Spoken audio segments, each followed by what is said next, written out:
চলছে সালাদ তৈরির মহাযজ্ঞ। আজকে সপ্তাহের শুক্রবার, তাই শুক্রবারে একটু নিজের হাতে সালাদ তৈরি করছি।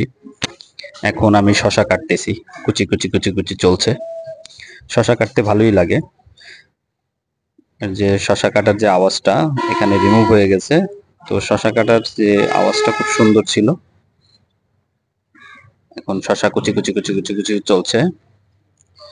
তো শুক্রবারের দিন সবাই গরুর মাংস দিয়ে ভাত খায়, তো এই খাবারের সাথে এই সালাদের আইটেমটা খুবই একটা জরুরি। আমি এই সালাদ দিয়েই 2-3 প্লেট ভাত খাওয়া সম্ভব। এখন আমার শশা কাটা শেষ। এখন একটা পাত্রের মধ্যে আমি শশাগুলো রেখে এবার আমি টমেটো কাটা শুরু করছি। কুচি কুচি চলছে টমেটো কাটা। ভালো করে এই তো কুচি কুচি কুচি কুচি করে নিচ্ছি। এই তো এই তো প্রায় হয়ে গেছে। আমার টমেটো কাটা শেষ। এখন পেঁয়াজ কুচি কুচি করলাম। এখন পেঁয়াজ কুচি কুচি চলছে। পেঁয়াজ কাটতে গেলে চোখের পানি একসাথে হয়ে যায়। তারপর অনেক কষ্টে পেঁয়াজ কাটা শেষ করলাম।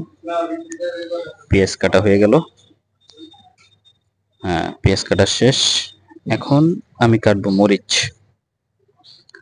এই তো এটা দেশি মরিচ, খুবই ঝাল, এজন্য দুটো দিচ্ছি। তো মরিচ কাটা মোটামুটি শেষ। এখন আমি ফ্রিজে আছে ধনেপাতা, ডিপ থেকে ধনেপাতা নামিয়ে লবণ দিয়ে মাখাইলাম। এখনই জিভে জল চলে আসছে, এখন খাবো।